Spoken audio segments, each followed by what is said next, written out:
Welcome to launch pad education. My name is Sumit. India के कुछ states ने love जिहाद के खिलाफ कुछ कानून पास करने स्टार्ट किए हैं। So what is this love जिहाद? यूपीएससी के सिलेबस में सेकुलरिज्म कम्युनलिज्म मेंशन्ड है इन द सोसाइटी सेक्शन, और इसी के साथ ये लॉज इंडिविजुअल लिबर्टीज के ऊपर भी एक इन्फ्रिंजमेंट है, एक अटैक है, ऐसा कुछ एक्सपर्ट्स का मानना है। So this becomes a very important debate, a very important current affair. इस वीडियो में हम डिस्कस करेंगे उत्तर प्रदेश ने क्या ऑर्डिनेंस पास किया है in regards to the love jihad laws, और बाकी जो इंडियन स्टेट्स हैं वो क्या प्रपोज कर रही हैं इस टाइम पे। Before we start the discussion, don't forget to subscribe to Launchpad Education for a comprehensive coverage of your current affairs.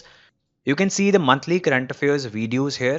In videos में हम सभी इंपॉर्टेंट इश्यूज को डिस्कस करते हैं पूरे महीने के, जिनके ऊपर सबसे ज़्यादा एडिटोरियल डिस्कशन की जाती है, and even other very important topics like all schemes for women, some important Supreme Court judgments, all space missions by ISRO in the year 2019-20. So ऐसी वीडियोस के लिए subscribe to the channel and you can press the bell icon to not miss any update. तो हम start करेंगे ये देख के कि उत्तर प्रदेश ने क्या ऑर्डिनेंस पास किया है। So UP prohibition of unlawful conversion of religion ordinance 2020 promulgate किया गवर्नर ने, और इसका पर्पस था अनलॉफुल रिलीजियस कन्वर्जन्स को रोकना। कैसी रिलीजियस कन्वर्जन को अनलॉफुल माना जाएगा ये भी इस ऑर्डिनेंस ने स्टेट किया है, वो भी हम देखेंगे। अब ये लॉ, इसे क्रिटिसाइज किया जा रहा है that it is a very medieval and patriarchal law, और स्टेट कोशिश कर रही है लोगों की प्राइवेट लाइफ्स में दखल अंदाजी करने की, उन्हें कंट्रोल करने की। जो लोगों के रिलीजियस और पर्सनल बिलीव्स हैं कि उनको अपनी जिंदगी कैसे जीनी है, उसके बीच में स्टेट इंटरफेयर कर रही है इस कानून को बना के। ऐसे लॉज हिमाचल प्रदेश और उत्तराखंड में पहले से हैं।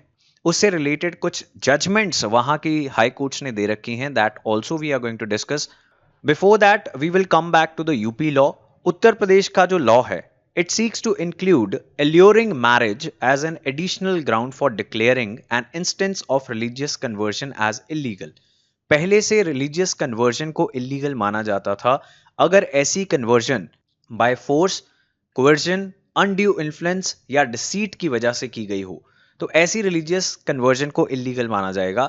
अब एक और ग्राउंड ऐड कर दिया गया है, एल्यूरिंग मैरिज, शादी करना सिर्फ रिलीजियस कन्वर्जन करने के लिए। एज पर दिस लॉ अगर कोई ऐसा करेगा, कोई रिलीजियस कन्वर्जन करवा के शादी करता है, तो उस केस में उस व्यक्ति को 3 से 5 साल की जेल हो सकती है, और अगर मास कन्वर्जन्स करवाई जाएंगी तो 3 से 10 साल की जेल टर्म है। इसी के साथ यूपी का जो ऑर्डिनेंस है उसने ये भी कहा कि जो ऐसी शादियां होंगी दे विल बी इनवैलिड, उनको शादी माना ही नहीं जाएगा। अब ये ऑर्डिनेंस तो उत्तर प्रदेश की गवर्नमेंट ने प्रोमलगेट कर दिया, बट क्या ये लीगल है? Is it even constitutional? So we will see some supreme court judgments. Recently supreme court ने राइट टू प्रिवेसी जजमेंट में जो पट्टू स्वामी जजमेंट भी है, and in another case Shafin Jahan Hadiya case, इस केस में सुप्रीम कोर्ट ने क्या ऑर्डर दिया? सुप्रीम कोर्ट ने कहा it would no more be constitutional to use marriage as a ground for prohibiting conversion as it involves the right of privacy, choice and marital freedom.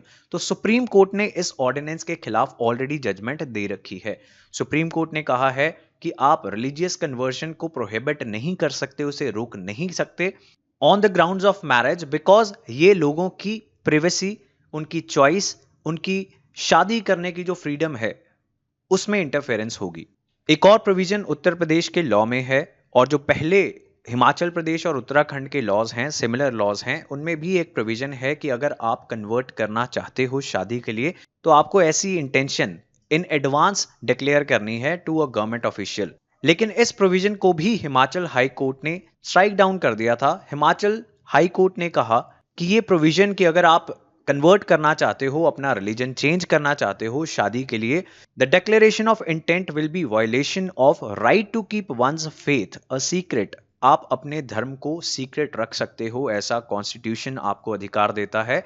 और अगर कोई भी law, चाहे वो हिमाचल का कानून हो, चाहे यूपी का ऑर्डिनेंस हो, वो अगर किसी भी इंडिविजुअल को ऐसी चीज करने के लिए बाइंड करता है कि आप अपना intent to convert in advance declare करोगे, that will be unconstitutional. Now the next question is what is love jihad? Love jihad क्या चीज है? कैसे सडनली इंडिया की सोसाइटी में ये इतनी बड़ी डिबेट स्टार्ट हो गई? तो जो लोग लव जिहाद में मानते हैं उनके लिए ये एक इंटरनेशनल इस्लामिस्ट कॉन्स्पिरेसी है, ये एक इंटरनेशनल साजिश है और बहुत प्लानिंग के तहत कुछ चीज़ें की जा रही हैं अंडर लव जिहाद। और ये क्या चीज़ें हैं कि जो मुस्लिम मेन हैं वो अनसस्पेक्टिंग हिंदू वुमेन, भोली भाली हिंदू लड़कियों को बहला फुसला के उनसे शादी कर लेते हैं। So Muslim men they seduce unsuspecting Hindu women into marriage, convert them into Islam and use them as child producing factories. तो क्या पर्पस है लव जिहाद का as per the people who believe in this, कि जो मुस्लिम लड़के हैं वो हिंदू लड़कियों को फंसाते हैं, उनका धर्म परिवर्तन करते हैं और उनको बच्चे पैदा करने वाली फैक्ट्रीज के तौर पर इस्तेमाल करते हैं। क्यों करते हैं? The ultimate purpose is India में मुस्लिम्स को मेजॉरिटी में लेके आना और हिंदूज को माइनॉरिटी में लेके आना। हालांकि अगर हम गवर्नमेंट ऑफ इंडिया का सेंसस देखें, उसमें जो प्रोपोर्शन ऑफ डिफरेंट रिलीजन्स है it is almost same since independence, तो उसमें बहुत ज्यादा बदलाव नहीं आया। अगर हम मैथमेटिकली, साइंटिफिकली, रैशनली, लॉजिकली सोचें तो ऐसा होना बहुत इलॉजिकल बात है, लेकिन कुछ लोग हैं जो इस चीज को मानते हैं कि ऐसा हो रहा है। और ऐसा ही मानने वाले कुछ लोगों ने अभी नेटफ्लिक्स के खिलाफ एक केस भी रजिस्टर करवाया फॉर प्रमोटिंग लव जिहाद। सो यू कैन सी कि ऐसी कोई भी लीगल टर्म अभी तक इंडिया में नहीं थी। ये एक सोशल डिबेट से अब धीरे धीरे लीगल चीज बनती जा रही है। So from being a notion popular among the fringe elements, कुछ फ्रिंज लोग थे जो ऑर्गेनाइजेशंस होती हैं on the side lines of political stream, उनका ऐसा मानना था कि कुछ लव जिहाद जैसी इंटरनेशनल कॉन्स्पिरेसी हो रही है। But now this is no more fringe. अब लव जिहाद ने कानून की शेप लेनी स्टार्ट कर दी है।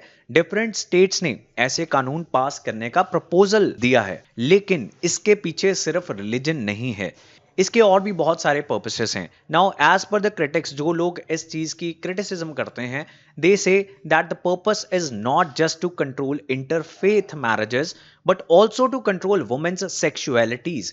इंडिया के अंदर शादी अपनी मर्जी से करना एक बहुत डिजायरेबल चीज नहीं है। ज्यादातर फैमिलीज इस चीज को पसंद नहीं करती, और स्पेशली जब वुमेन वो अपने फैसले लेना स्टार्ट कर देती हैं, उसे एक और भी बुरी चीज माना जाता है। It is considered as if उस लड़की ने अपनी फैमिली की इज्जत को खराब कर दिया। तो क्रिटिक्स का ये मानना है कि ये women's sexualities, their right to choice, their right to choose their own life partners and the way they live their lives, इन सब चीजों को कंट्रोल करने के लिए भी एक टूल है लव जिहाद। Now marriage by choice it is already not a desirable thing for a large section of Indian society. और अब उत्तर प्रदेश के ऑर्डिनेंस के बाद डिफरेंट बीजेपी रूल्ड स्टेट्स जैसे कि मध्य प्रदेश, हरियाणा, असम, कर्नाटका, इन सब ने सिमिलर लॉज प्रपोज किए हैं। Now this is a very important for the polity section because ये फंडामेंटल राइट्स के साथ रिलेटेड है। It is related to the society section as well. तो 2010 में केरला हाई कोर्ट ने एक इंक्वायरी ऑर्डर की जब ऐसे कुछ इल्जाम लगे एक कपल के ऊपर, और स्पेसिफिकली एक लड़के के ऊपर जिसने हिंदू लड़की से शादी की थी, कि उसने लव जिहाद किया है। सो केरला हाई कोर्ट के बाद कर्नाटका हाई कोर्ट ने भी ऐसी ही एक इंक्वायरी ऑर्डर की। So that means even judiciary भी इन चीजों को अब सीरियसली लेने लगी है एंड जुडिशरी भी ऐसी इंक्वायरीज ऑर्डर कर चुकी है। लेकिन इन्वेस्टिगेशन में केरला पुलिस को या कर्नाटका पुलिस को कोई भी ऐसा एविडेंस नहीं मिला कि कुछ लव जिहाद जैसी चीज है या फिर कोई ऐसी डेमोग्राफिक वॉर चल रही है जिसमें पॉपुलेशन को मेजॉरिटी में लाने की कोशिश की जा रही है। Now what are the concerns? इसके बहुत सारे रैमिफिकेशंस हो सकते हैं इन लॉस के। स्पेसिफिकली जो कपल्स अपनी शादी करने का फैसला खुद लेते हैं, उनकी हरासमेंट के लिए फैमिलीज ऑलरेडी बहुत सारे एक्सक्यूजेस यूज करती हैं। फॉर एग्जांपल, अगर एक लड़का और लड़की जिनकी फैमिलीज शादी करने के लिए नहीं मान रही थी, वो वहां से भाग के कहीं और जाके शादी करने की कोशिश करते हैं, तो लड़के के खिलाफ किडनैपिंग और रेप का केस लड़की की फैमिली अक्सर दर्ज करवा देती है। सो इसमें हरासमेंट स्टार्ट हो जाती है because they are trying to make choices for themselves. और स्पेसिफिकली देखा जाता है कि ऐसा होता है इंटरकास्ट मैरिजेस में, इंटरफेथ मैरिजेस में, चाहे वो हिंदू मुस्लिम हो या फिर कोई भी और रिलीजन हो। So this is a display of very conservative mindset of these families. और जब लड़की की बात होगी तो वो ऑनर की बात भी आ जाएगी, फैमिली ऑनर भी उसके साथ जुड़ जाएगा। नाउ दीज लॉज, जो लव जिहाद के नए कानून डिफरेंट स्टेट गवर्नमेंट्स बना रही हैं, ये एक और एक्सक्यूज मिल जाएगा फैमिलीज के पास, गवर्नमेंट्स के पास, एडमिनिस्ट्रेशन के पास और पुलिस के पास, बिकॉज इन सभी इंस्टीट्यूशंस में कुछ कंजर्वेटिव एलिमेंट्स रहते हैं जिनको ऐसा लगता है कि अपनी मर्जी से शादी करना इज अ बैड थिंग। सो उनको हरासमेंट करने के लिए एक और चीज मिल जाएगी, एक और एक्सक्यूज मिल जाएगा। Cases of rape, kidnapping are already getting filed against young men who marry with consenting adult women. तो जो अपनी मर्जी से लड़कियां भी शादी कर रही हैं उनके खिलाफ भी किडनैपिंग, रेप ऐसे केसेस का इस्तेमाल किया जाता है when that marriage is against the wish of the family. So civil society और मल्टीपल लीगल एक्सपर्ट्स उनका मानना है that these laws they are an assault on the individual liberties. And now Indian families, they have another law to do everything to prevent couples from marrying as per their own choice to safeguard the so called family honor. Family honor की सबसे extreme example Indian society में मिलती है honor killing.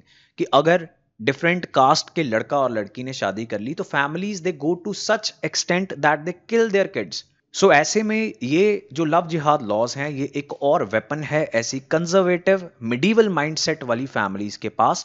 And these laws they represent state's march towards medievalism. ऐसी conservative medieval patriarchal women की सेक्सुअलिटी, individual choices को control करने वाले लॉज इंडिया में नहीं बना करते थे और अब बनने स्टार्ट हो गए हैं, ऐसा क्रिटिक्स का मानना है. And it also shows a zeal to police the private lives and beliefs of the citizens. अब सुप्रीम कोर्ट के जज मिस्टर मदन बी लोकुर, उन्होंने एक स्टेटमेंट दी है recently on the UP law. तो उनका क्या कहना है? Giving a back seat to freedom of choice, dignity and human rights, a stringent ordinance related to marriage and forcible conversion has been recently passed in UP. और supreme court के जज mister Madan B Lokur ने ये question किया that are we as a society prepared for this? So that was everything about the love jihad anti-conversion laws legislated by UP and proposed by many other Indian states. Thank you for watching and have a nice day.